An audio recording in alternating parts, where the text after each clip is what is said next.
La exministra de Salud Pilar Massetti Soler hace sus descargos en la Subcomisión de Constitución, donde sostiene que fue por decisión propia. Nadie la exhortó a hacerlo.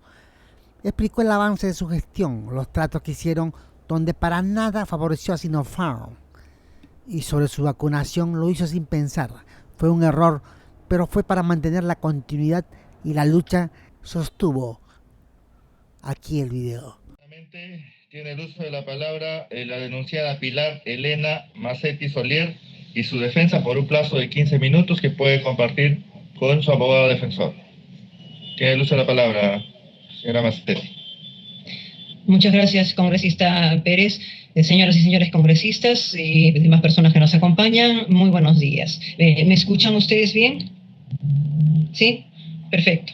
Bien, quisiera hacer referencia acerca de los dos hechos que se cuestionan en las denuncias constitucionales. En primer lugar, el haber recibido la vacuna durante el ejercicio de cargo como ministra de Salud, sin haber sido parte del ensayo clínico o fuera del marco de este ensayo. Y en segundo lugar, el no hacer público este hecho en relación a los artículos 38 y 39 de la Constitución.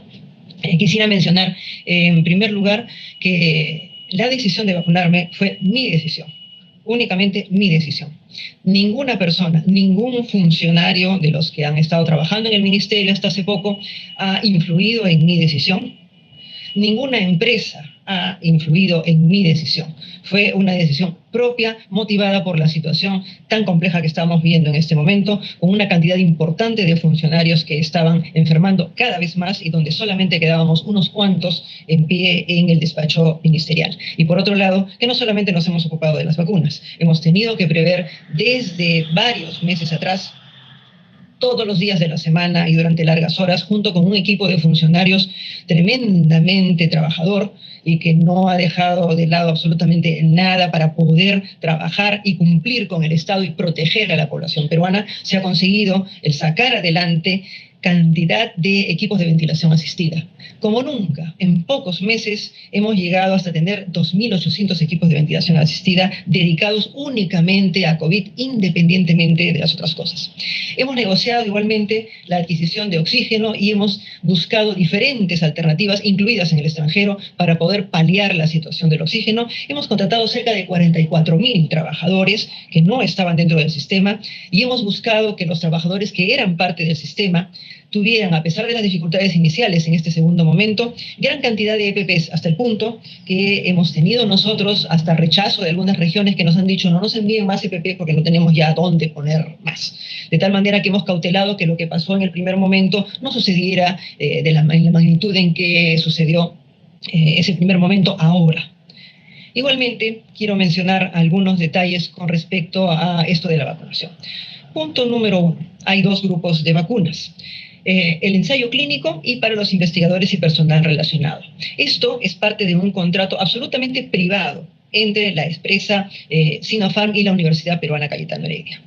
El Estado participa desde el punto de vista de poder evaluar el ensayo que se propone, el protocolo, y dar la autorización. ¿Cómo lo hace? No directamente, sino a través de los organismos correspondientes. Para eso, nosotros tenemos un Comité Nacional Transitorio de Ética en Investigación que fue creado en abril del año pasado. Este comité es especial para los ensayos clínicos vinculados a la COVID. Por otro lado, existe en el Instituto Nacional de Salud una oficina, la Oficina General de Investigación y Transferencia de Tecnología, que es la que tiene que formalizar la aprobación y con esto se autoriza el ensayo. Cada ensayo tiene su protocolo. Estos protocolos van cambiando en la medida en que se va discutiendo entre el patrocinador y el que ejecuta el ensayo, Sinopharm y la Universidad Cayetano Heredia, y se van implementando versiones. La versión presentada fue aprobada el 18 de agosto con una resolución directoral. Y el 24 de agosto se hace la modificación del protocolo. Esto es importante destacar, ¿por qué?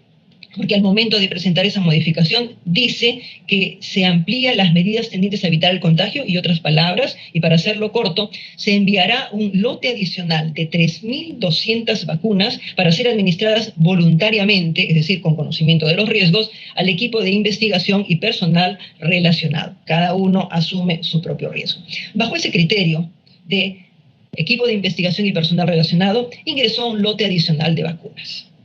Eso para que tengamos todo absolutamente claro, y esto ha sido autorizado tanto por el Comité Transitorio de Ética para estos aspectos como por la oficina que se encarga de dar estas aprobaciones con las resoluciones correspondientes. Además, a raíz de este incremento de dosis adicionales que no eran para los pacientes, sino para los investigadores y personal relacionado, ojo, no se ha tomado vacunas de las personas que estaban participando como voluntarias, han habido 9 inspecciones y posteriormente surgido este problema de la vacunación del presidente y la vacunación de otras personas, incluido yo.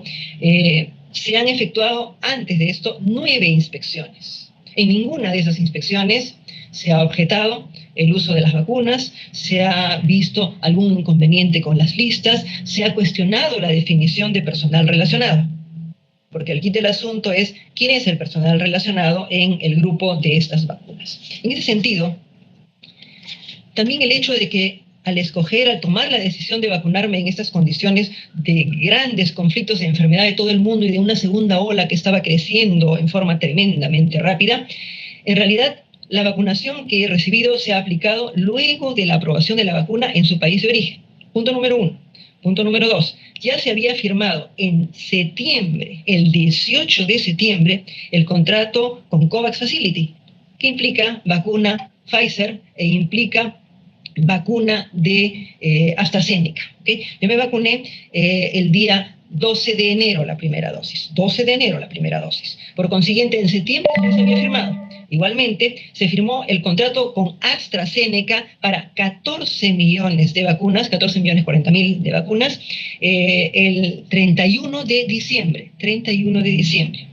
Y se firmó el contrato con Sinopharm por 1 millón. El contrato es solamente de 1 millón de dosis de vacunas. Posteriormente a esto, posteriormente del día 12 en que me vacuné, se firmó el contrato con Pfizer, no por los 9.900.000 que se estuvo negociando desde meses atrás, sino por 20 millones. Hemos firmado un contrato por 20 millones de dosis. Por consiguiente, con quien menos hemos firmado nosotros ha sido con Sinopharm. Más aún, el nivel de exigencia ha sido muy alto para todos los implicados en estas negociaciones. Tanto así que nosotros tenemos el registro condicional y tenemos la autorización excepcional. Pfizer tiene registro sanitario condicional durante 1 año y puede ingresar durante ese año los lotes de vacunas que se vaya acordando a través de COVAX y a través del contrato directo del gobierno. En cambio, Sinopharm solamente tiene autorización excepcional para el ingreso de 1 millón de dosis. 1 millón de dosis. ¿Por qué? Y dicho sea de paso, va a tener que pedir autorización a cada momento para ingresar las dosis que puedan ingresar. ¿Por qué? Porque el registro sanitario implica que tenemos que tener una serie de documentos tremendamente formales. La forma de trabajo en China es muy diferente y sus documentos tienen mucha complejidad, vienen en chino, hay que hacer la traducción correspondiente, y a pesar de que el mismo 21 de enero, habiéndome ya vacunado, personalmente dirigí una carta pidiéndoles que por favor regularizaran toda la documentación pertinente y que si no la regularizaban no iban a tener registro sanitario, solamente la autorización que implica tener los documentos mínimos para el ingreso de emergencia. En ese sentido, entonces, se les ha tratado a ellos con la misma dureza con la que se ha tratado a todo el mundo, protegiendo en particular los intereses del país, porque necesitamos una vacuna que sea segura, que sea eficiente, pero además que en la negociación no se vulneren los intereses del Estado. Muchos se preguntan, ¿por qué hemos firmado después con Sinopharm? Y es que la negociación ha sido tremendamente compleja. que implicaba aspectos que en detalle no podría mencionar, porque esto es un asunto, una presentación abierta, pero que en una presentación cerrada ante la comisión sí podría mencionar. Se produjeron una serie de argumentos y contraargumentos que nosotros opinábamos, junto con los asesores jurídicos y los miembros de los otros ministerios, que ponían en riesgo aspectos vinculados con nuestra soberanía. Un país en estas condiciones, en una negociación asimétrica, tiene que renunciar a muchas cosas. Si quiere vacuna, asume todas las responsabilidades, absolutamente todas, incluida que la vacuna falle, incluida que se caiga el avión, incluida que la vacuna llegue mañana, tarde y nunca. Ya eso es bastante desventaja. Pero otros aspectos que estuvieron parte de la negociación nos ponían en un riesgo realmente muchísimo mayor. Es por eso que con Sinopharm hemos firmado un tanto después, a pesar de que las negociaciones comenzaron bastante antes. Otro aspecto que es importante destacar, todo el mundo menciona ¿y por qué Sinopharm y por qué Sinopharm? El desarrollo de los ensayos clínicos en el Perú, desde abril del año pasado, se consideró tremendamente importante. ¿Por qué? Porque la vacuna depende de una serie de factores, no solamente de la producción del virus y de la forma de hacer la vacuna, de quienes lo reciben. Y contar en nuestro país con ensayos clínicos que nos permitieran a nosotros ver los efectos de la vacuna en nosotros mismos, los peruanos, que somos una mezcla de amerindios con migración europea y migración de otros lugares, me parece muy importante que hubieran esos ensayos, y si bien en ese momento yo no estaba a cargo, fue muy importante ver el marco normativo que se elaboró. En ese sentido, entonces, el primer ensayo que se logró conseguir fue el de Sinopharm, que comenzó en septiembre. En noviembre Johnson & Johnson, y entre noviembre y diciembre AstraZeneca. ¿Okay? La decisión que tomé en ese momento, la tomé simplemente porque el doctor Ciro Maguiña se hospitalizó. Y a pesar de que tenía todo en contra, Ciro salió de alta e hizo declaraciones en la primera semana de enero indicando que se había vacunado. Y ahí inmediatamente traté de averiguar cómo era esta vacuna, porque el ministerio ya estaba en problemas serios en cuanto a afectación de personal. Lo mismo que mencionó Ciro fue que se había vacunado a través del ensayo clínico. Así es que le pedí a mi asistente que averiguara cómo era esta situación del ensayo clínico y la vacuna de otras personas fuera del ensayo propiamente, no para los voluntarios. Allí es donde el doctor García, Hugo García, uno de los investigadores principales, nos informa que había vacuna para personal relacionado. No pensé más, pregunté a los vices, los dos vices me informaron que ellos se habían vacunado. Lo pregunté en enero, antes de vacunarme. Esa conversación no ha surgido en ningún momento previo. Los dos me informaron que se habían vacunado, allí es donde contacto al doctor, y el doctor nos informa a través de mi asistente que había vacuna disponible, estando en enero y cerca al término del ensayo, había vacuna disponible para este grupo que era de investigadores y personal relacionado. Es cierto que cometí el error político de ni siquiera preguntar qué quería decir personal relacionado. Si un ensayo clínico tiene autorización de la OJIT y tiene autorización del Comité de Ética, y estas autorizaciones están vigentes, simplemente no lo pensé más, no pregunté más, y ante la premura y la situación tan cambiante y tan agresiva, hicimos las coordinaciones para mi vacunación. Para esta vacunación, esto se ha hecho efectivamente en mi domicilio, pero no por un deseo de ocultar, porque si no, todos los vehículos se hubieran quedado dentro de mi casa. Los vehículos se han estacionado fuera de casa, han sido vehículos de la universidad, ha venido personal de la universidad, porque yo estaba agotada, absolutamente agotada. Y si había la posibilidad, encima tenía que esperar el tiempo de observación, etcétera, etcétera, que pudiera tener unos momentos de tranquilidad, preferí hacerlo allí. Igualmente, ha sido en presencia de la médico de la universidad, de la enfermera de la universidad, el chofer de la universidad ha estado en la puerta de calle, mi casa tiene un montón de cosas alrededor desde el cual todo el mundo puede ver. Aproveché ese instante realmente para tomar la decisión de poder hacer esta vacunación, por lo menos en tranquilidad, ya que era una vacunación que en ese momento nos permitía protegernos más y darle continuidad al sistema. Lo hubiera ocultado muy fácilmente. Tranquilamente he podido pedir que vayan en otro vehículo, que vaya personal no identificado, etcétera, etcétera, pero no, todo ha sido absolutamente transparente.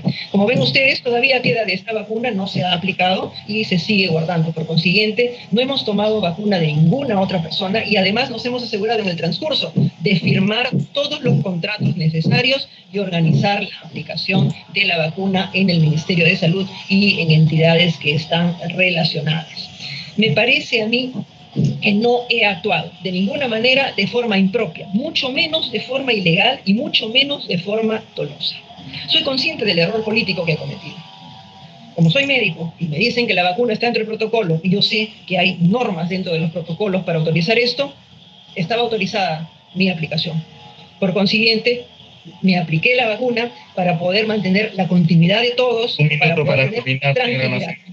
Perfecto, estoy terminando. Este error político se ha luego empleado para una serie de cosas para generar toda una inestabilidad en el sistema que realmente lamento, porque el Ministerio de Salud y sus funcionarios están trabajando a fondo. En realidad, el hecho de que dos artículos mencionados, estos dos artículos tienen como hechos finales el que, por un lado, me haya vacunado bajo las condiciones que he dicho, y por otro lado, el que no haya habido ninguna necesidad de informar. ¿Por qué? Porque no está indicado que se haga ese tipo de informes dentro del marco normativo del Ministerio. Cuando he visto todo lo que sucedía a raíz del expresidente Vizcarra, allí es donde he preferido presentar mi renuncia y posteriormente informarle al presidente de la República. Mi obligación era informarle al presidente primero y a la premier después. Muchas gracias a todos. La ministra de Salud mantiene su posición. Sostiene que fue un horror político. El temer la segunda ola no lo pensó dos veces. ¿Y ustedes le creen? ¿Qué hubieran hecho? Para más noticias ya te lo voy contando.